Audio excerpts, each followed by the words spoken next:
జూబ్లీహిల్స్ ఉప ఎన్నికపై BRS chief KCR party నేతలతో సమావేశం కానున్నారు. నియోజకవర్గంలోని క్లస్టర్ ఇన్ఛార్జీలు పార్టీ సీనియర్ నాయకులతో ఎర్రవెల్లి నివాసంలో కీలక సమావేశం నిర్వహించనున్నారు. నామినేషన్ల ప్రక్రియ పరిశీలన పూర్తయిన నేపథ్యంలో ఇకపై ప్రచార వ్యూహాల గెలుపులో కీలకం కానున్నాయి. ఈ క్రమంలో పార్టీ వర్కింగ్ ప్రెసిడెంట్ కేటీఆర్, మాజీ మంత్రి హరీష్ రావు, మాజీ మంత్రులు, ఎమ్మెల్యేలు, సీనియర్ నేతలు హాజరయ్యే ఈ సమావేశంలో ఉప ఎన్నికల్లో అనుసరించాల్సిన ప్రచార వ్యూహాలపై దిశానిర్దేశం చేయనున్నారు. ప్రచారంలో పాల్గొనే స్టార్ క్యాంపెయినర్లు అనుసరించే విధానాలపై సూచనలు, సలహాలు ఇవ్వనున్నారు.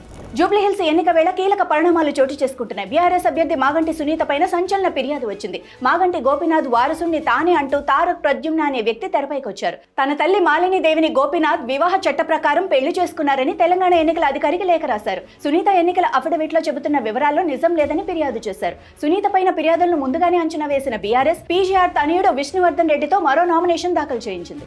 తెలంగాణలో కొత్త మద్యం షాపుల లైసెన్సుల కోసం దరఖాస్తుల స్వీకరణ చివరి దశకు చేరుకుంది. రాష్ట్ర వ్యాప్తంగా మొత్తం 2620 మద్యం దుకాణాల కోసం దరఖాస్తుల స్వీకరణ నేడు ముగియనుంది. సాయంత్రం 5 గంటల వరకు అభ్యర్థులు ఆన్లైన్ లేదా నిర్దేశిత కౌంటర్ల ద్వారా దరఖాస్తులు సమర్పించుకునే అవకాశం ఉంది.